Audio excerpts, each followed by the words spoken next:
From Nashville, this is William Henry filling in for Whitley Strieber. This is Dreamland. Welcome, everyone. Advanced beings of various ages, Osiris, Ishtar, Elijah, Mary Magdalene, appeared in a luminous garment which all wear in an otherworldly realm known as the dimension of the blessed or the kingdom of light. The secret of this robe of power, referred to as a seamless garment of light or light body, was transmittable. In other words, it could be imparted or conveyed from one person or place to another. Only one of these advanced beings, however, Jesus, left a possible artifact of this garment, the Shroud of Turin.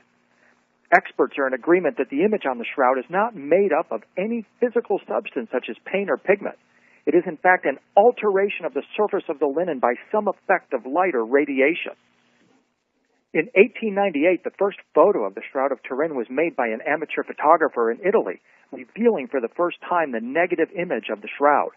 A few short years later, quantum theory erupts in human consciousness, which returns us to the science of the ancients and leads us to the development of modern technology such as the laser, the transistor, MRI, and maybe even to quantum teleportation. Today, we're going to talk with James Barrett about the Shroud of Turin and quantum consciousness. James is a student of religious and mystical traditions who embarked on an odyssey in 1995 to create a real-time heart biofeedback device that would demonstrate the principles of compassion. In March of 2000, a life-altering epiphany occurred when his 27-year-old son suddenly died without a known cause on his sister's birthday. During those weeks of grief, James was given a clear vision of a book. His priority now changed from developing the cardiac device and its protocols to research, writing, and lecturing on the subject of human potentiality. The silent gospel, the science of divinity, the creation of the Shroud of Turin is a result of his effort. The book is available at silentgospel.com. James, welcome to Dreamland. Thanks for having me. I appreciate the opportunity. Certainly. I've been looking forward to our conversation since so much of what you're doing parallels what we've been doing on Dreamland, correlating the various traditions in which high beings or ancient beings perfect their body and turn into light beings. This is something that obviously is very close to your work, and tell us just a little bit how you started to look into this idea of the light body, of the rainbow body, and its connection to the Shroud of Turin. Sure, it'd be a pleasure. I was interested in human potentiality on all levels. I mean, I'm talking about not only yogic powers, but the way people spontaneous heal, spontaneous remissions, and other things like this. And as I looked into these, how people can do these things, it brought me into the mystical traditions deeper and deeper. And through those explorations, it became very clear that the heart played a central role in these transformations, that if you could produce an open or purified or sacred, immaculate heart, you had these opportunities to do these quite amazing things that these yogis and various beings were doing or said to be done around the planet. And as I looked into this, we looked for a device to measure this. And in '95, we really got into trying to create this because the computer systems became fast enough so that we could actually use them to create a device, because the heart, in real time, it's very challenging. So you needed to have much faster computing speeds in order to do this. And by '97, we had a device with the help of people from Wright-Patterson Air Force Base and others in producing a device that we could actually witness the signatures inside the heart. And what we were looking for were actually the relationships of the frequencies of the harmonic sets that were produced in the beat of each heart.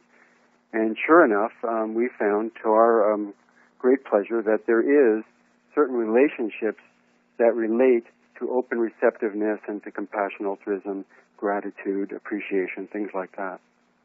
And go ahead. Later in our conversation, I want to talk about your findings regarding the human body and what science is saying about the body as a waveformer, as a standing wave. But first, I want to ask you about about the Shroud of Turin and why you think it is that is the image of Jesus that we see there. In his time, the entity we call Jesus, who is referred to by the Gnostics as the divine spark, was a great teacher with an astonishing message that, as you even note in your book, the Silent Gospel, was distilled from Buddhism, from esoteric Egypt, Iran, and Iraq, but this figure really didn't have that kind of signature legacy or teaching that really crystallized his legacy. And for some, that the sacrifice of Jesus was that victory, but for others, he was just a copycat of 16 other saviors who had been sacrificed and resurrected before him. Well, Buddha was 500 years before Christ, and in the Hindu traditions, their teachings go back much farther than that. So this understanding obviously goes much farther back than the time of Christ. Right. So tell us why, James, you believe that the image on the shroud is of Jesus, and what really is the like I said, smoking gun?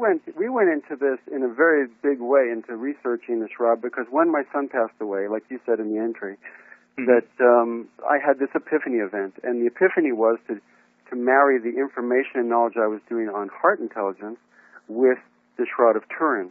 Now, this is in the year 2000, and I had not really researched the Shroud of Turin in any way up until that point. And for the last 7 years, that's what I've done. And I must say that at this point, first let me say, I'm not trying to promote any ism, theology, or practice in any way with this. Understood, right. Just, I'm not trying to promote Catholicism or Christianity or anything like that. It's just that the burden of proof from the scientific and circumstantial evidence clearly points to the facts that the shroud was produced by a man that had AB blood, that was tortured severely, crucified, and then at some point there's an event where some form of light radiation, not heat because there's no fluorescence on the shroud, produces this image, but the image is produced in negative, and it's produced not only of the body. There's at least 7 bouquets of flowers. Over hundreds of flowers were actually looked at. There's several that have been shown to be accurate, 28 of them, in fact. And out of the 28, they all are blooming in around the area of Jerusalem in between March and April of the year. So, I mean, it's really unusual. Plus, there's coins on the eyes, and these coins are all dated. But how were the coins and the flowers and the image imparted onto the cloth? That's the mystery. So it's not so much anymore for me anyway, whether it was of Jesus or some other person in time, but that it's definitely of a person from the area of Jerusalem at least 2,000 years ago. And the evidence just points to that. It's like all the programs you see on National Geographic and the Discovery Channel and places like that, they always use arguments that have long since been disproven, because it's not good enough to have one set of evidence regarding the shroud and use just that. You have to use all of the evidence. I mean, the dimensional encoding of the body and the flowers and the coins onto the shroud, that in and of itself is an anomaly that people just can't reproduce with all the other anomalies and characteristics combined. You can do it individually with certain things, but you can't do it collectively. And so the shroud at this point is a greater mystery in some ways than the Great Pyramids, I would say. I agree. It is such a puzzle. The shroud, of course, has been carbon dated to the 14th century, and when I was in Paris, those carbon datings have actually been proven on several different counts to be inaccurate, and that's a puzzle in and of itself. I mean, there's several puzzles here, but one of the most interesting things is the individual in France that actually brought this forward, Geoffrey de Charnay. He is the namesake of the individual who was burned at the stake with Jacques Molay for the Templars in 1307. Basically, he's the nephew of the guy who was burned at the stake from the Templars. There's a lot of and that whole family were partaking in the Crusades that went over to Constantinople and ransacked and took the treasures and the relics back to Athens, Venice, and back into France. So there's a lot of circumstantial evidence for this to go all the way back to the time of Jesus. I mean, even to Edessa and Antioch and Edessa, and all the way back to actually Thaddeus Jude, who was Thomas, the Apostle Thomas's, disciple. James, until I read the Silent Gospel, I would have probably made the argument that it seems like it makes more sense that the shroud images of Jacques de Molay as opposed to a 2,000-year-old relic of Jesus. But then after reading Silent Gospel and your comments about the cloth called the Sudarium of Oviedo, the puzzle kind of opened back up for me. Tell us about there's at least 50 to 70 correlations directly with the Sudarium. The Sudarium is the face cloth that was put over the face of the individual that was crucified, and that object it's in Spain, and it has a direct, provenance all the way back to Palestine. And the individual that had that on his face had the same blood type and has the same markings and the same forensic evidence as the shroud. They're identical. And that's been demonstrated and proven by several different methods, but there's a gentleman at Duke University that actually demonstrated it in, very, very specific documentation. So, all the documentation, what I'm telling you is that the shroud, for all intents and purposes, for those that have really looked at it, when the carbon dating came out, at that point, there's all these pollens on it, and all the pollens that were found come from the area around Jerusalem and Turkey. They're not from Italy or France. Yet Italy and France is where it's resided for all these years. Well, how did that happen? And then the flowers that relate to the pollens all come from the area around Jerusalem. So I'm not trying to make the argument about the shroud or who it is or if it's Jesus necessarily, but the individual that produced it, which I think was Jesus personally, only because of the evidence, the scientific evidence, is that he performed an event that relates directly, that you can correlate directly to Buddhist and Taoist and Chinese and Hindu teachings, even the Sufis. So this is a process that, as you are well aware, that is literally a skill set, that you learn the skill set, and if you are graced enough that at the end of your life you can perform these fairly miraculous, but yet it's very grounded now, I think, in my mind, in science, process to literally dissolve your physical body back to its natural elements. And when that happens, you return to the kingdom of light. You become a son of God.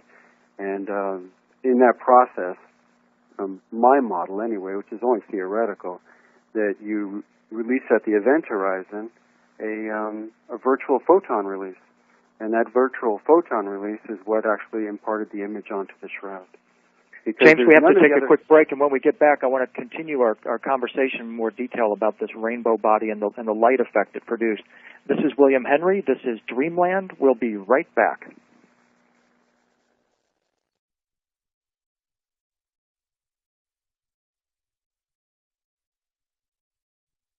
This is William Henry. This is Dreamland. We're continuing with James Barrett.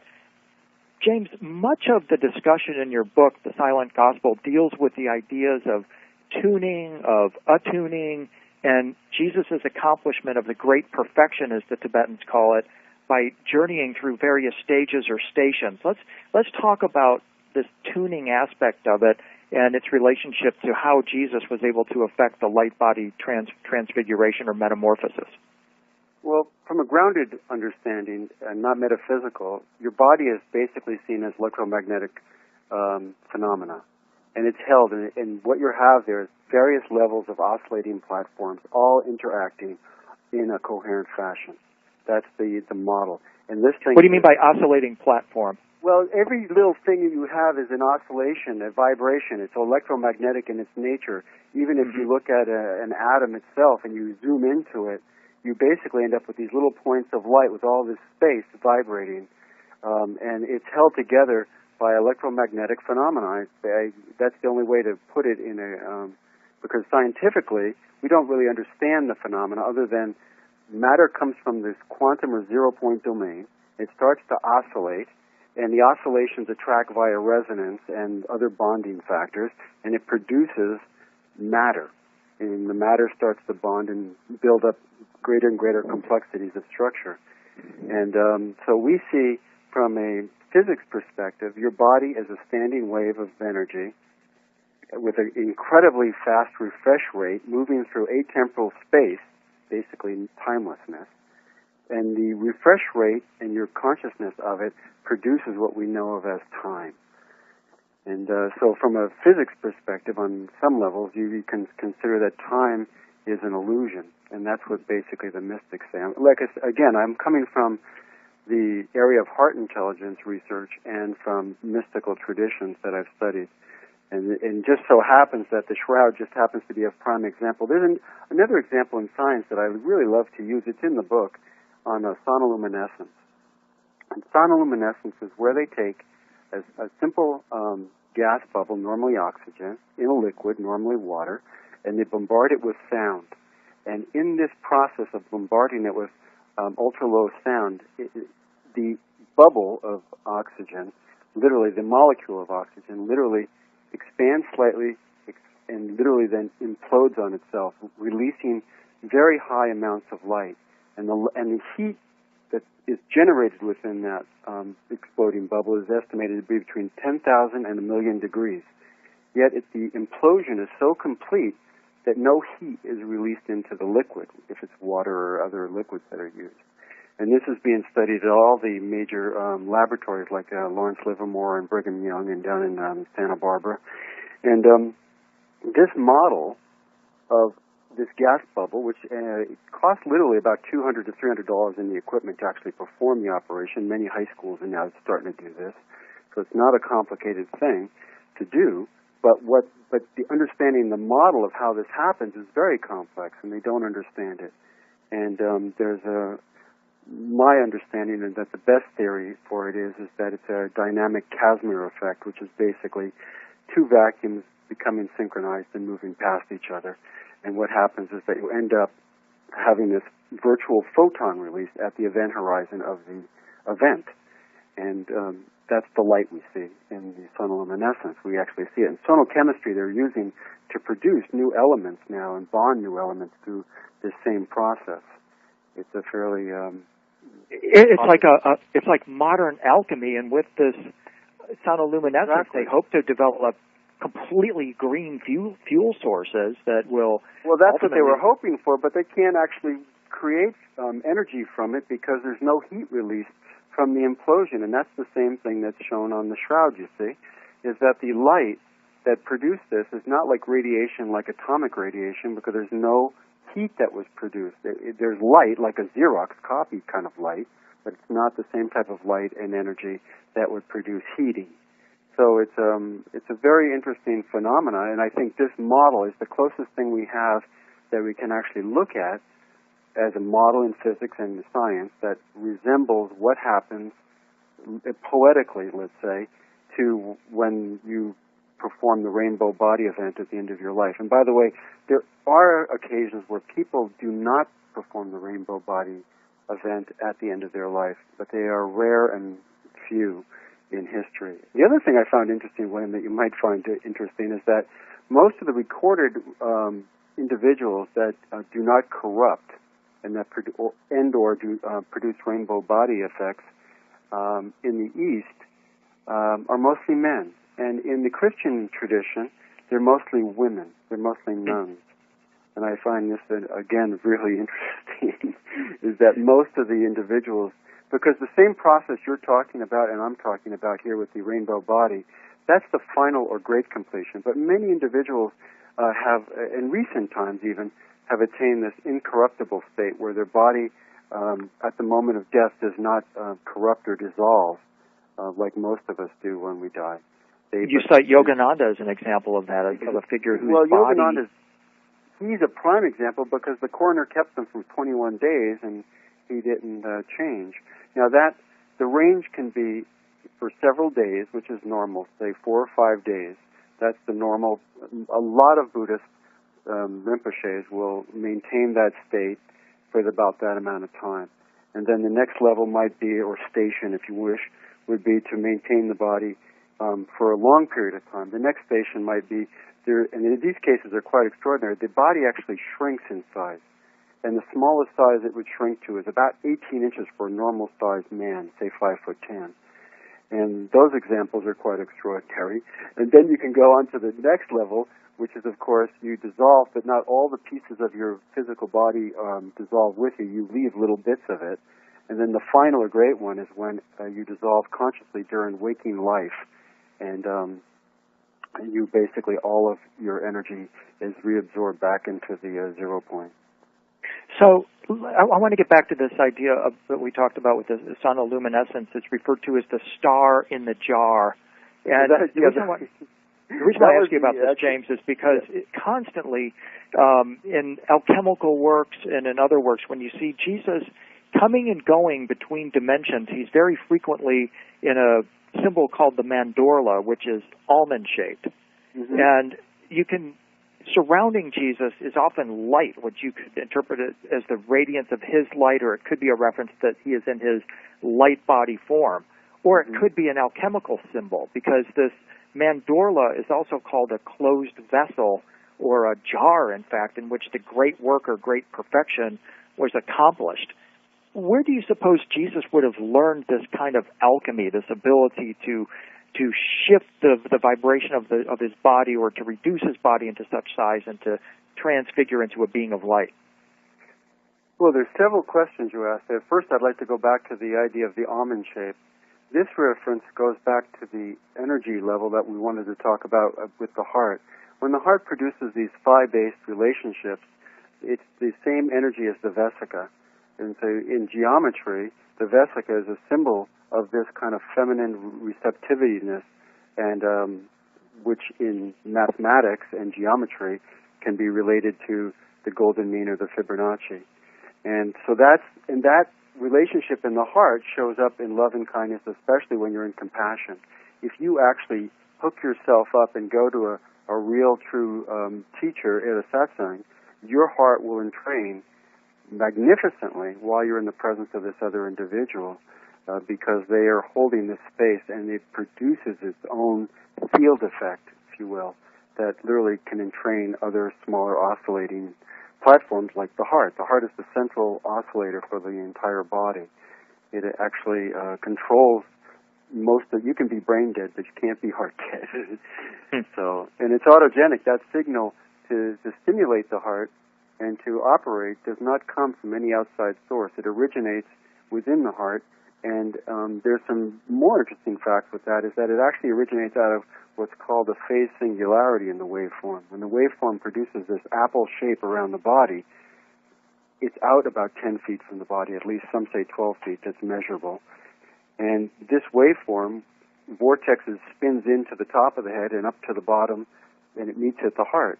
And where those two vortexes, spinning energy and the toroidal shape, dual toroidal shape actually, meet, it produces at that center point the cave of Brahman, which is the still point or the phase singularity. And the phase singularity is easiest to understand. And by the way, this is not just in the heart wave. This is in all energetic waveforms. This is the model for, if you looked at a neutrino or something else, you would see this torus shape of energy. And but the phase singularity is easiest to understand by thinking of yourself standing at the South Pole, and all these longitude lines are coming down at you. And when they meet at the exact point, all those, in this case, energies, they kind of phase into a unified space, a 0 point of energy. And it's very similar in effect to the energy within a superconductor or Meissner field. So, and coming back to the Jesus stuff, I think that Jesus could have gotten it on his own in the wilderness. He could have gotten it from many places, but I know that from archaeology, over in Egypt and Antioch especially, there were many Jewish sects that had like ashrams, that women and men were equal, and they would literally go there to attain this direct experience of the self-existent self. And these groups were in direct conflict with the patriarchal groups that were in Jerusalem in control at that time. And also, there were Buddhist and Hindu temples found in Egypt. Especially, there was one synagogue up in Aswan that was very close to what's the island up there? I'm sure you're aware of this. Elephantine, up in Aswan. Sure. Yeah. Well, up there James, they found. Let's take a quick break and continue this discussion right after the break. This is William Henry. This is Dreamland. We'll be right back.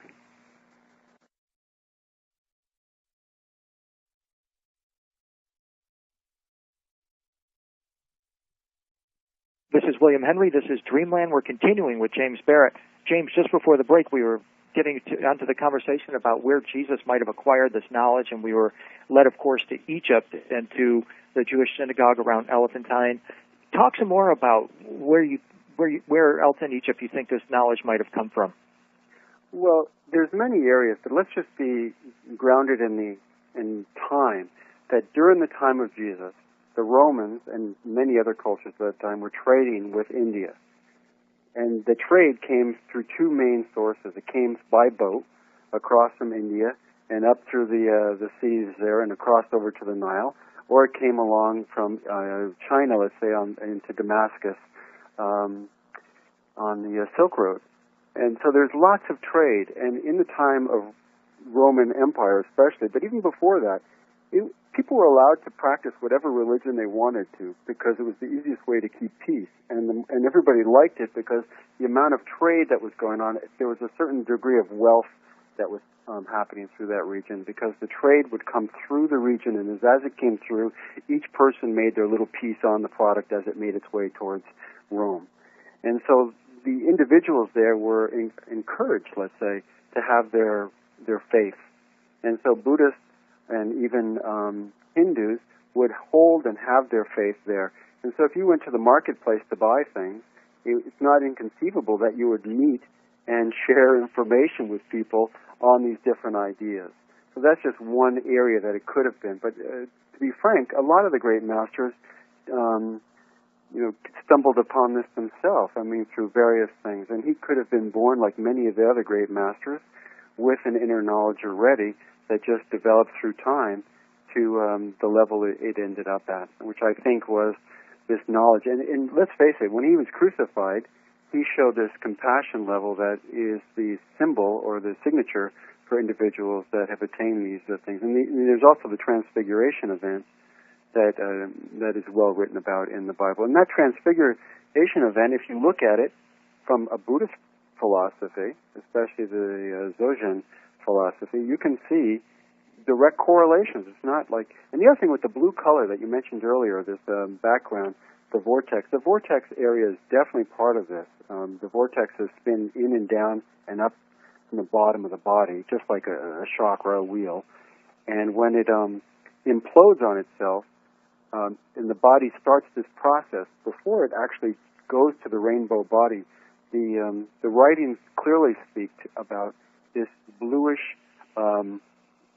aura or glow that starts to happen through the skin. The skin becomes translucent in a way, and this bluish aura. And I think that's what a lot of that blue color that you'll see in a lot of the icons are about. Yeah, you see Krishna, Ptah in Egypt. There's numerous beings that are portrayed as having this bluish or translucent sort of skin. It's interesting because that blue, of course, is the symbol for heaven, for the sky, and it suggests that these people have fully realized their potential.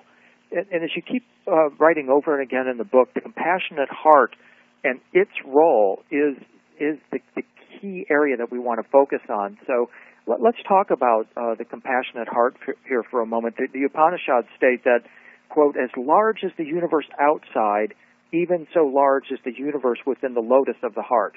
Within it are heaven and earth, the sun, the moon, the lightning, and all the stars. What is in the macrocosm is in the microcosm, unquote. This pretty much sums up and makes it totally unambiguous that the heart is, in fact, a gateway to higher consciousness. Would you say it's even a gateway to a higher dimensional space? There is no doubt in my mind, 100% that's accurate. I think that anyone that takes the time to really research or look into this topic and subject comes to that conclusion. And that's how I got into the heart research in the beginning, and why we produced the heart biofeedback device and have been involved in all these other areas. It's simply that when you research all these traditions, look at there's so many different practices. There's so many different teachers. Some of them are nice, some of them are not nice. They have different practices. There's rituals. And when you look at it all, if you distill it all down and you just look at what are they really saying, at the core of it all, they're talking about love, about, this inner feeling in the heart that you can access, this open, receptive purity that you can produce inside the heart. And that purity, when it's attained in the heart, that's the time when you can then access the next stages or stations of development and gain the status of being a son of God or the kingdom of light. Because and it's used, the same terminology is used in all the different religions. You just have to look for it and read it, that in essence, when you reach this certain stage of development, you have this opportunity. Because for most of us, there's a quote in Matthew that he talks about the main commandment, and I'm sure you're aware of this, that the main thing to do is to love God with your heart, your mind, and with, and then the second part is to love your neighbors as yourself. And that's right. the basis for the whole thing. And that basis, I think, is critical in understanding the process. Because literally, he's telling you that to love first your God, not my God or somebody else's God. And he starts with the heart, and then the soul, and then the mind. And if you can achieve these type of things, what happens is your perspective changes from the little aspect of mind, which is the egoic self, to the greater timeless aspect, which is the soul, let's say, or the Atma. And that aspect, by the way, once that transition has happened, you are basically awakened to your true nature. And that's all it is. It's a very simple process. And that's what makes it so interesting, this coincidence of the first photograph of the Shroud of Turin coming at the same time that Max Planck is laying the groundwork for quantum physics. It was Planck who said that all matter originates and exists only by virtue of a force. We must assume behind this force the existence of a conscious and intelligent mind, and this mind is the matrix of all matter. So all we have to do in the commandment is take out love God with all your heart and all your mind, and put in the words, love the divine matrix, love the holographic universe, love the zero-point lattice, the crystallized space, whatever term you want to use. Exactly. I mean, aren't we just swapping terms here and coming to this realization that the ancients already had this knowledge and understanding? We're coming back into a time where we're reclaiming this knowledge. Well, we found that to be the primary thing is to have loving kindness in your heart for yourself first, and to be genuine. The signature that's shown in the heart when you are actually authentic or genuine or honest is similar to the ones that when you would say, I have an open receptiveness or awe or gratitude going. So the primary thing in Tonglen, let's say, would be to learn this process first of feeling some form of gratitude for everything that is present in the present moment, and developing that within your heart first. And that's the primary, I think, step for moving forward in personal development anyway. So, simple question, why don't we get this? We, instead of shrouding ourselves in light or aiming ourselves or living our lives with the expectation that we can become light beings, instead we shroud ourselves in ignorance. We subscribe blindly to a dogma that may or not, in fact, be true. That's the big question, but I do say this, that at this point in time, things are definitely changing. I think what we're talking about and what you just referred to is something that has been true, but I'm not so certain that it's remaining to be true. The first thing that gave me goosebumps when I was researching the Shroud is how obvious it is that the Shroud, by the way, Ian Wilson, who researched it and looked at it, says that the Shroud is like new. It's like a bedcloth you could actually pull up on yourself at night. It's a linen that's lasted 2,000 years. And that the other bits of information is all coming to light now. The mystery from scientific point of view is pointing to the reality of our true existence. And so whoever created this object created it not only as an article of faith for people at that time, but it's been kept for this time. And the information that's coming out this time is definitely pointing to a greater reality. It's literally, the science on the Shroud is changing science. It's changing the way science understands science, because the models don't work if you keep the same science. You have to stretch the science in order to find a rationale that makes this work. I mean, that's why everybody fight so hard to find these other explanations, because the one that, say, a master would tell you, they just don't want to listen to or believe that. It doesn't sound like that could be possibly true. And I think the main reason for that is because it puts all the personal responsibility onto yourself. You can't get this from somebody else. You have to do it yourself. And I think that is the issue. I mean, that's why a lot of us want to go to the doctor and get healed. We want somebody to take care of it for us. And unfortunately, quantum physics, along with the new sciences, are all pointing to the fact that it's going to be up to you to do this. Nobody's going to say, there's no God up there asking you. He's calling you back, but if you don't want to, that's fine. You got, because time is really not real. The reality with a big R is very different from the reality that we exist within right now.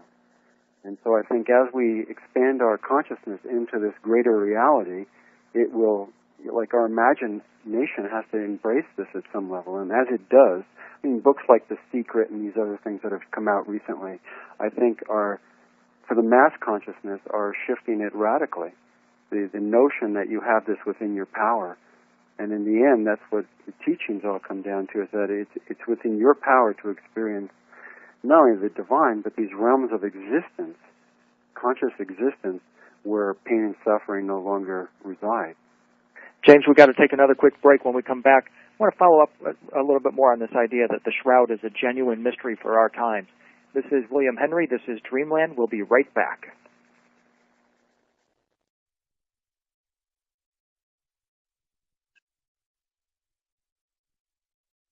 This is William Henry. This is Dreamland. We're continuing with James Barrett.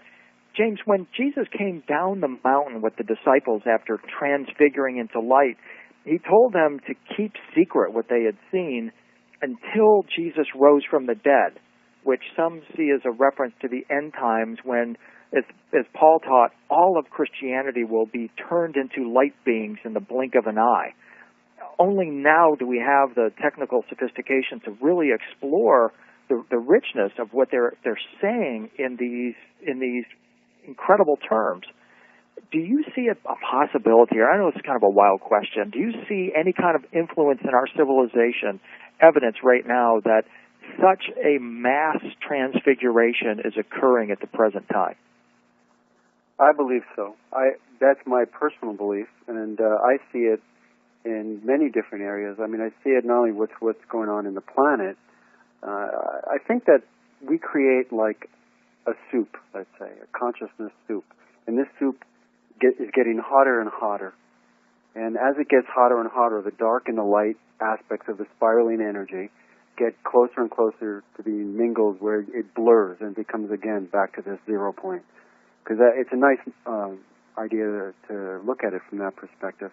But most of the people that are awakened, that I respect at this time, are saying that, and they are coming from a timeless perspective. They are awakened to their true nature. Not that they don't live in the world and they don't have to eat and drink and sleep, but these individuals that have awakened to themselves and that are operating in day-to-day consciousness from this non-local or soul aspect of self, this level of identity, if you wish, these individuals are saying that these times are special and that we have this special opportunity. And I think it might have to do with cosmic energies. It might have to do with galactic changes that are happening. There's many different areas of the yugas, and are one idea that people throw around. But whatever it is, I think that consciously we have an opportunity at this point where we are promoting ideas again about being able to do this on a collective basis. The internet and all these things that are out there allow this information to disseminate between many, many people. And the people that are it's a collective dream that's starting. And that collective dream, to me, tells me that normally when you have the dream, the Sufis talk about this, you can't have, if you have the question, you already have within you the answer. And I believe that to be the case. When you see the collective dream moving in this way, that you see that this is something that is going to happen at some point. I don't know when that time is, but I know that the movement for this to happen is moving forward.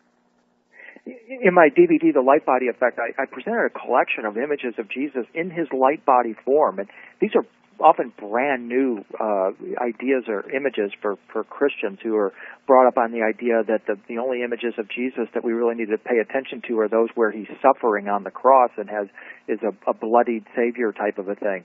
But in the Transfiguration images, he's repeatedly shown standing in front of a tunnel. And that tunnel symbolism is incredibly significant because it suggests evidence of a belief first in a logical transitional method for consciousness to survive after the death of the physical body, and it directly relates to the modern physics theories concerning parallel universes and wormholes. Would you go along with the idea that these beings, these lamas who have affected the rainbow body transformation, are also opening wormholes and going into parallel dimensions or other realms? This is something I really don't know about in terms of the wormhole idea. Wormholes is a theory in quantum mechanics that I've looked into. All I can tell you is that when I look at the masters and read what they say, there are other existences where they go. I mean, in Yogananda's book, he talks about Sri Yukteswar when he passes over and he comes back to him and he sits there in flesh and blood and form and tells him where he's going, because these other beings, these other divinities are gotten stuck on this other level and it's time for them to move. So he's going there to shake it up on this other planet or this other place that he talks about. So, and this idea is spoken about in the Gnostic texts, and it's spoken about in many other areas. Even the Buddhists speak about this. But it's something that, I mean, until you get there, until you can actually perform it, it's only theory and hypothetical, conjecture and concepts. It's nothing more than that. It's just more mind playing a role here and stumbling you up from getting actually what you're looking to do. I think everybody on the planet, every single soul, is at some point required to attain this status. I think that's the game here. At least that's the way it looks to me, and that's the way it's told to me from the people and the masters that I've been with and read. So, and I believe them because the analogy I like to make, James, is of the caterpillar to the butterfly, where the caterpillar is looking up to the butterfly and saying, "You'll never get me up in one of those things." Yeah, that's a good one. I like that. That's where we all are at. We're students on this planet. We're in a pupil form. We're attempting to learn this. Jesus was one of the star pupils who learned how to do this, but there doesn't seem to be anything in between. It's kind of an all or nothing proposition in a way. What advice would you give for those that are recognizing that they are in a pupil form and they are desirous of achieving the ultimate transmutation into the butterfly form or the light body form? Where would you suggest that they start on this quest if they're just beginning, or if they're somewhere in the middle, if that's possible? What advice would you offer? Well, Ramana Maharishi, I like this gentleman a lot, and what he said clearly is that there is only one reality. Okay, you just experience it different than a person that's advanced in experiencing this one reality. So right now you are already in this, existing within this one reality. The difference is that your experience, your perception of this reality is generating a reality that you're not really, that you want to evolve. And so if you recognize that, then you can start to see that everything in your world is part of your own creation, and you start to accept and forgive that which you've done and move forward in a time-space way where you're looking and feeling in the moment more and feeling from your heart more, because most of the time for individuals, and I think this is universal, is that when you listen to your heart, you need to have that heart quality we call courage. Courage is something that when you're following your heart and you're listening to your heart, inevitably this little tinge of courage will be required. And I think that's a secret to hear. If it's easy and normal, it's probably not part of your advancement. I mean, I'm not trying to make it like it's got to be hard, but I think normally when you follow your heart, you'll have to develop this quality of courage to move forward. And I think that's just something to recognize and just say, well, okay, that's part of the process, and move on with it.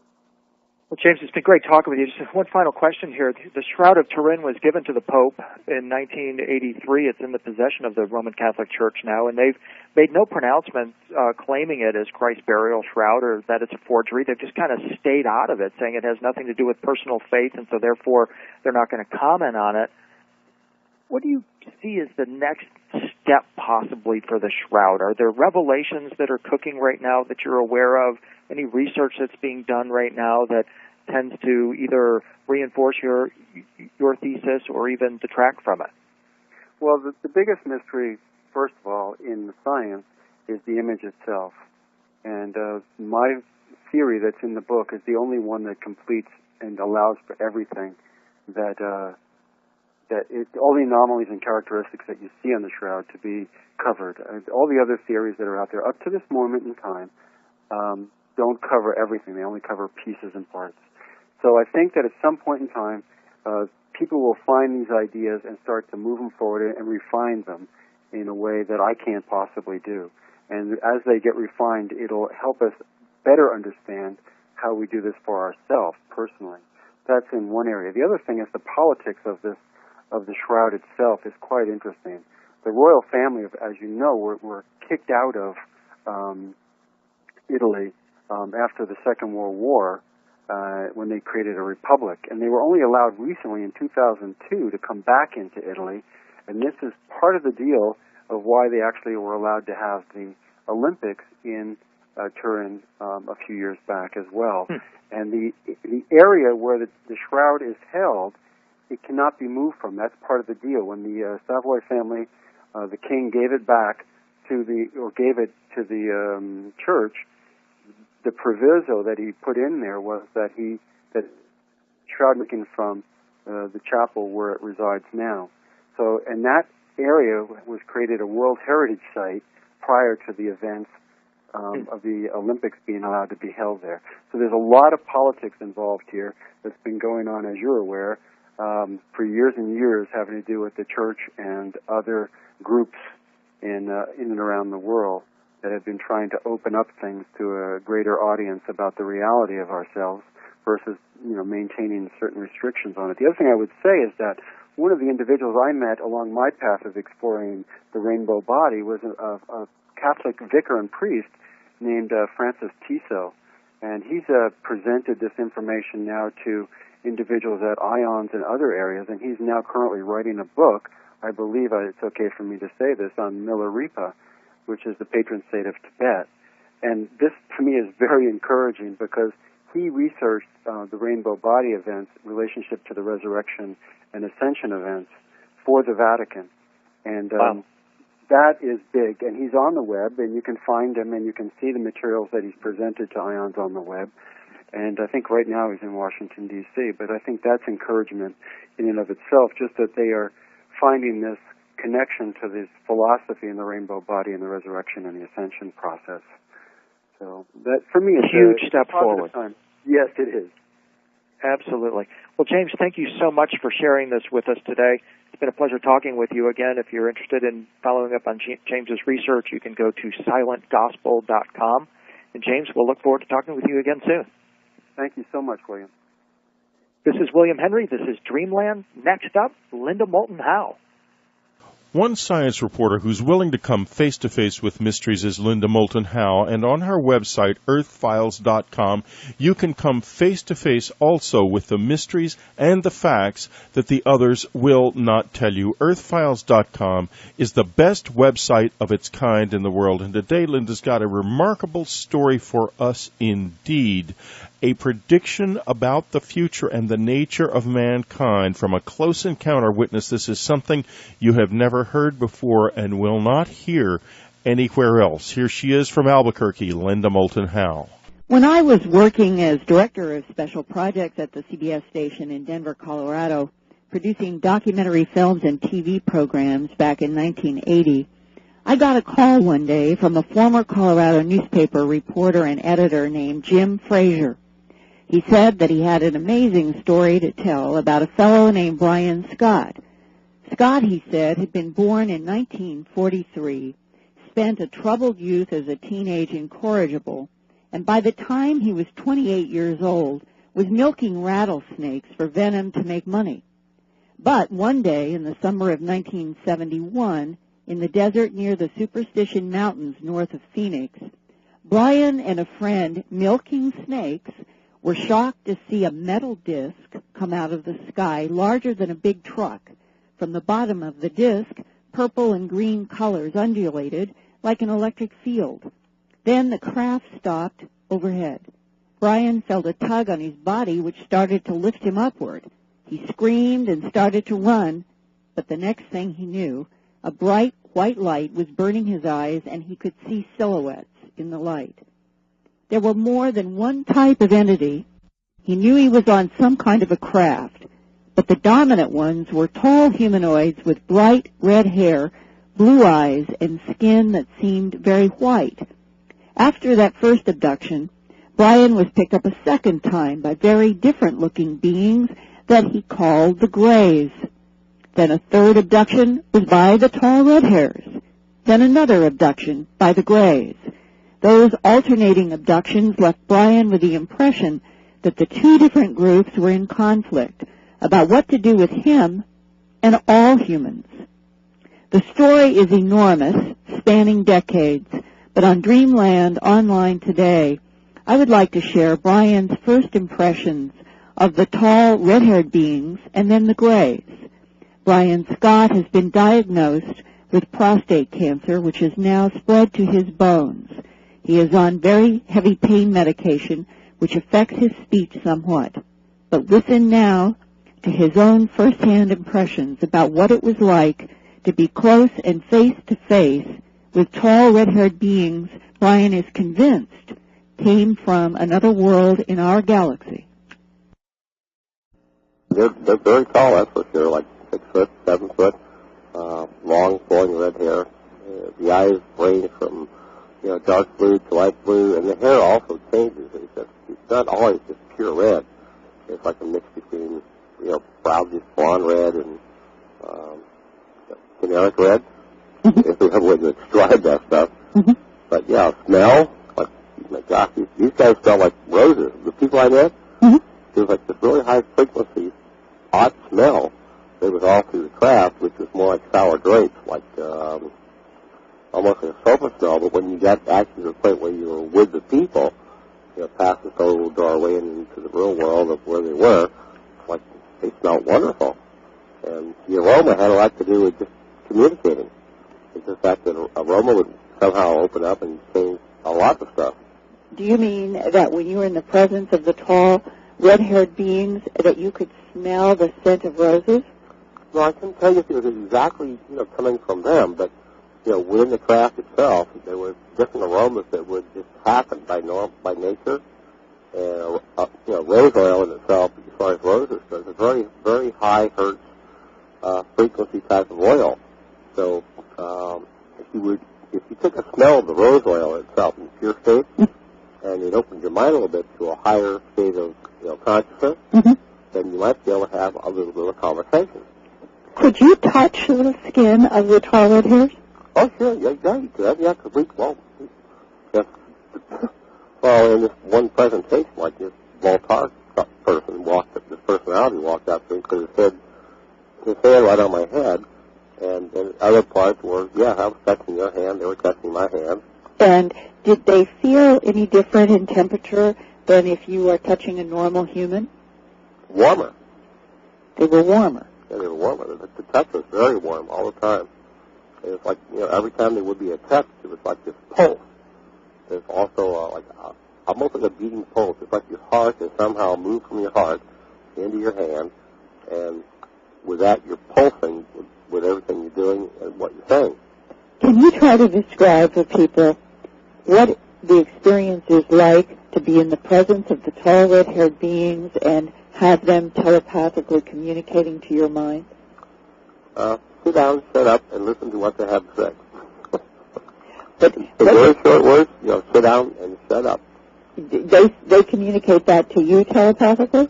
No, it's just what I felt. It's like, just sit down and just go along with what's happening here. When they would just point their fingers in my head, like, well, in the early stage of all this, when this was very first starting, I had no idea what was going on. I'm seeing these very weird people standing here that are almost like semi-glowing. A lot of it has to do with the environment and where we were in the craft. In other words, their skin seems to glow, a kind of whitish glow? Well, if you get like face-to-face, it's more like a bronze color kind of skin, you know, when you're really that close. But, you know, if you're back like a couple feet, with a backlight, it's like they're almost like glowing. And that's where they appear to be so white. Yeah, right. And then, you know, like this stuff was like blowing me away. I thought, okay, I've done something. To tell you the truth, I thought I died. If something happened, I'm dead. I don't know what I did to die, but, you know, somehow I've died. And now I'm looking at, are these angels? You know, I don't know what I was looking at. You know, like, hello, hello, hello. And next thing, like, you know, are you God? You know, that's where I went to. Are you God? And what did they respond? Just in the finger again. Just put the finger right smack in the middle of my forehead and said in very simple words, I could hear this in my ears, I could hear it in my heart, I could hear it in my whole body. And they said, you are God. Now, they didn't mean me. They meant that what I'm reflecting was the thinking of this thinking. But all life forms are a reflection of the life force that we call God? Yeah, and it went back to a lot. You know, believe me, a lot of this stuff goes back so far, so deep. When they put me in the center of the trap, and I got in this, like, sound ring, if you want to call it, this ring of light and sound that they literally put me into. And that's where I came up with the thing, like, I'm sitting around a UFO campfire, because that ring of light and sound, they would actually move between these rings. And you had each of these different people, male and female, different colors of hair, slightly different looks, slightly different eyes, but they would, like, move into a certain ring, and the ring might have a certain color, it might have a certain sound, and it also has certain aromas. Like, you know, one time I'm smelling pines, the next thing I'm smelling roses, the next thing I'm smelling something like, you know, eucalyptus. Mm-hmm. So I have no idea what's going on, but every time there would be something, a smell would open, an aroma would open, and then the scenario would change, and you would start to see things different. Who did the red hairs and the blondes say they were? If man is God, who are they? They are just the children they are directly the children of the stars. Extraterrestrials who have been involved with the seeding of this planet, but did they say that they believed also in a God? Oh, sure I did. What did they say? Well, they would talk about this universal light, this ultra, super, it's not a being as we know it. It's a nebulous type of form that is pure light, you know, pure soul, pure mind, and that in this creation is what created a lot of everything that we do with. And that there was an argument about what is allowable to do with life on this planet between the red hairs and the gray beings. And when you were in the presence of the gray beings, how different did they feel to the red hairs, and what did they communicate to you? The difference between these two was almost like day and night. The grays would be like totally different. It was like total fear, constant turmoil. You know, nothing that made any sense. These people just didn't look right. They didn't sound right. They didn't smell right. You know, I'm just sitting there on a table. They got me laid down, and the next thing I know, we're all within a few seconds. They're up my nose with some kind of thing.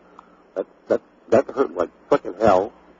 And they pulled out some kind of mass from somewhere, and then came all this other stuff like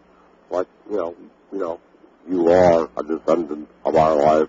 You are our, and they showed me what we are now, and they showed me where this could go, and they sort of said in pretty simple words, no one wants you out there. You're not ready for anything. Go find the light of your being. That's what you were made for. Go find the light of your being. That is what you were made for. Yeah. The Greys are the ones saying this, that they made us, we are theirs, that we were made. Well, in part. In part. It's not just them. But basically they're looking at humans as being part of their seeding and sort of their property. What was the argument between the Greys and the red hairs over humans? We are not ready in any shape or form to pull ourselves off this earth and go out there into the universe and do something else to meet other people, other life forms, that taking the world of what we are now out there. So the Greys want... We have to transform. We, as a nation, as a world. You know, the hope was that we would find that universal light. That was the whole purpose of this damn experiment. The damn experiment, in Brian Scott's case, was to get into the temple of Tiahuanaco at Lake Titicaca in southern Peru, to stand in the doorway of the portal to life on the winter equinox of December 22nd, 1976, at 2 p.m. And he got there with the help of a former northern Colorado newspaper reporter and editor named Jim Frazier, who has written a book about Brian Scott's life. The title is Transformation of a Common Man, now available at the website www.theplayoflife.com. It's huge, 715 pages, spanning from Brian's first abduction by the tall red-haired beings in 1971 until today. The book is well written with dozens of drawings and photographs. This week I asked Jim Frazier his opinion of the test or experiment the tall red-haired beings argued about with the Greys over Brian Scott. The Greys were divided in their opinions about what to do with man.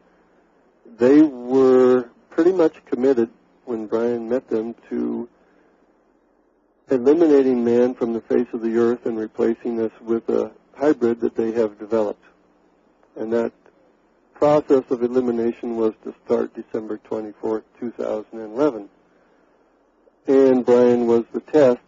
He had 40 years from 1971 to 2011 to demonstrate that there was another way that man could evolve and did have a right to stay on the planet. Otherwise, as they told Brian, it was going to be over for man. They were going to wipe the planet clean and begin again with a new hybrid. And history would be destroyed. Any remnants of our civilization would be burned away so that the new hybrid would not have to worry about or even think about the previous planet. And they said they had done this type of thing before.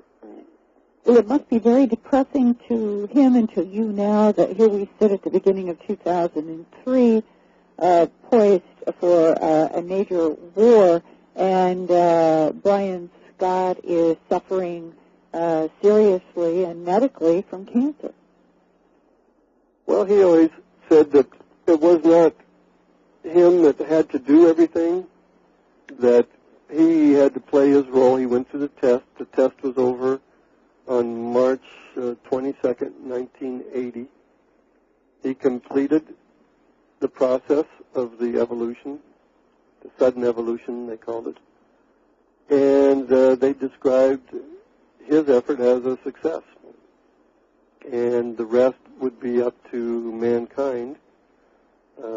When the book came out and people understood, they said there's no more need for mystery. The explanations would be given, and that then man would be able to know what to do, and that the answers were already within us, and many other people would be given information so mankind would know what to do.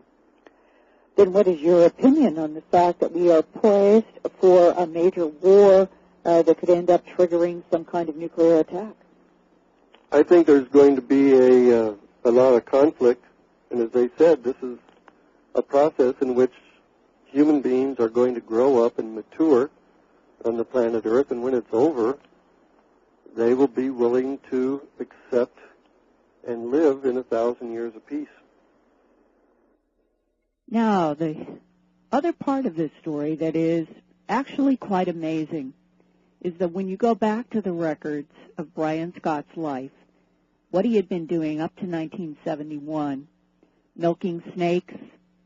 His family had thought that he was on the road to spending his life in jail and prison.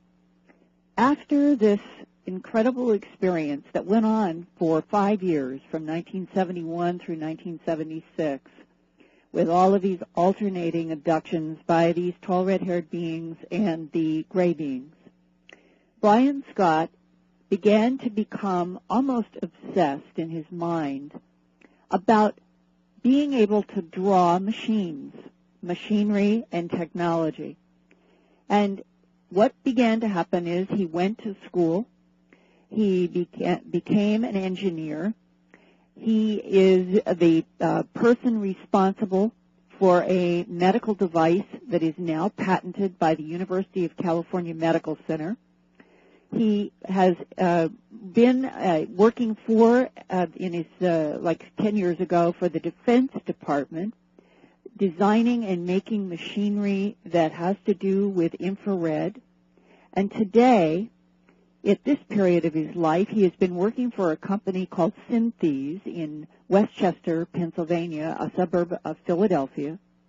And what he does is design and make unique and original equipment to put on children who have either deformities at birth or are in accidents and that they need some sort of prosthesis. Brian works 14 hours a day, loving his work, helping children, while at the same time he knows that he is in a battle now with cancer that has spread to his bones, and that he told me privately that he really doesn't think that his destiny was ever to be here in 2011, when he does expect something major to happen on this planet that will relate to what he thinks was not only a test case about whether he, Brian Scott, an individual human being, could be transformed by another intelligence in some kind of political battle with another intelligence, but that they will prevail on behalf of humanity, and that as bad as things look now, he really does think that there will be 1,000 years of peace. And you know, I discussed that same exact issue with Shirley MacLaine that will be up on Dreamland and in our subscriber section in the next week or so. So, Linda Moulton Howe, thank you very, very much. And don't miss on all levels. I mean, I'm talking about not only yogic powers, but the way people spontaneous heal, spontaneous remissions, and other things like this. And as I looked into these, how people can do these things, it brought me into the mystical traditions deeper and deeper. And through those explorations, it became very clear that the heart played a central role in these transformations, that if you could produce an open or purified or sacred, immaculate heart, you had these opportunities to do these quite amazing things that these yogis and various beings were doing or said to be done around the planet. And as I looked into this, we looked for a device to measure this. And in '95, we really got into trying to create this because the computer systems became fast enough so that we could actually use them to create a device, because the heart, in real time, it's very challenging. So you needed to have much faster computing speeds in order to do this. And by '97, we had a device with the help of people from Wright-Patterson Air Force Base and others in producing a device that we could actually witness the signatures inside the heart. And what we were looking for were actual consciousness. James is a student of religious and mystical traditions who embarked on an odyssey in 1995 to create a real-time heart biofeedback device that would demonstrate the principles of compassion. In March of 2000, a life-altering epiphany occurred when his 27-year-old son suddenly died without a known cause on his sister's birthday. During those weeks of grief, James was given a clear vision of a book. His priority now changed from developing the cardiac device and its protocols to research, writing, and lecturing on the subject of human potentiality. The silent gospel, the science of divinity, the creation of the Shroud of Turin is a result of his effort. The book is available at silentgospel.com. James, welcome to Dreamland. Thanks. Thanks for having me. I appreciate the opportunity. Certainly. I've been looking forward to our conversation since so much of what you're doing parallels what we've been doing on Dreamland, correlating the various traditions in which high beings or ancient beings perfect their body and turn into light beings. This is something that obviously is very close to your work, and tell us just a little bit how you started to look into this idea of the light body, of the rainbow body, and its connection to the Shroud of Turin. Sure, it'd be a pleasure. I was interested in human potentiality. From Nashville, this is William Henry filling in for Whitley Strieber. This is Dreamland. Welcome, everyone. Advanced beings of various ages, Osiris, Ishtar, Elijah, Mary Magdalene, appeared in a luminous garment which all wear in an otherworldly realm known as the dimension of the blessed, or the kingdom of light. The secret of this robe of power, referred to as a seamless garment of light or light body, was transmittable. In other words, it could be imparted or conveyed from one person or place to another. Only one of these advanced beings, however, Jesus, left a possible artifact of this garment, the Shroud of Turin. Experts are in agreement that the image on the shroud is not made up of any physical substance such as paint or pigment. It is, in fact, an alteration of the surface of the linen by some effect of light or radiation.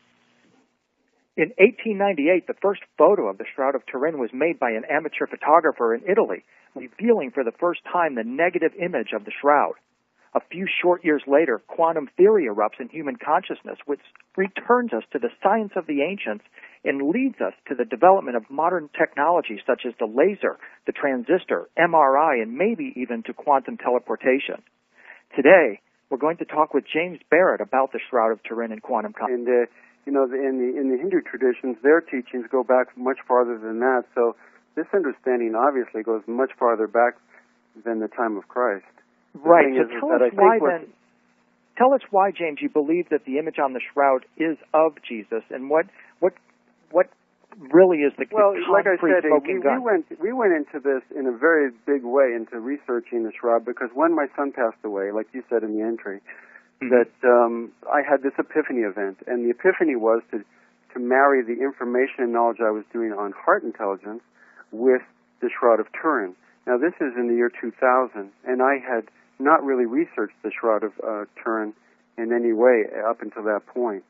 And for the last 7 years, that's what I've done. And I must say that at this point, first let me say, I'm not trying to promote any ism, theology, or practice in any way with this. Understood, right. Just, I'm not trying to promote Catholicism or Christianity or anything like that. It's just that the burden of proof from the scientific and circumstantial evidence clearly points to the facts that the shroud was produced by a man that had AB blood, that was the relationships of the frequencies of the harmonic sets that were produced in the beat of each heart. And sure enough, we found, to our great pleasure, that there is certain relationships that relate to open receptiveness and to compassion, altruism, gratitude, appreciation, things like that. And go ahead. Later in our conversation, I want to talk about your findings regarding the human body and what science is saying about the body as a waveform or as a standing wave. But first, I want to ask you about the Shroud of Turin and why you think it is the image of Jesus that we see there. In his time, the entity we call Jesus, who is referred to by the Gnostics as the divine spark, was a great teacher with an astonishing message that, as you even note in your book, the Silent Gospel was distilled from Buddhism, from esoteric Egypt, Iran, and Iraq, but this figure really didn't have that kind of signature legacy or teaching that really crystallized his legacy. And for some, that the sacrifice of Jesus was that victory, but for others, he was just a copycat of 16 other saviors who had been sacrificed and resurrected before him. Well, Buddha was 500 years before Christ,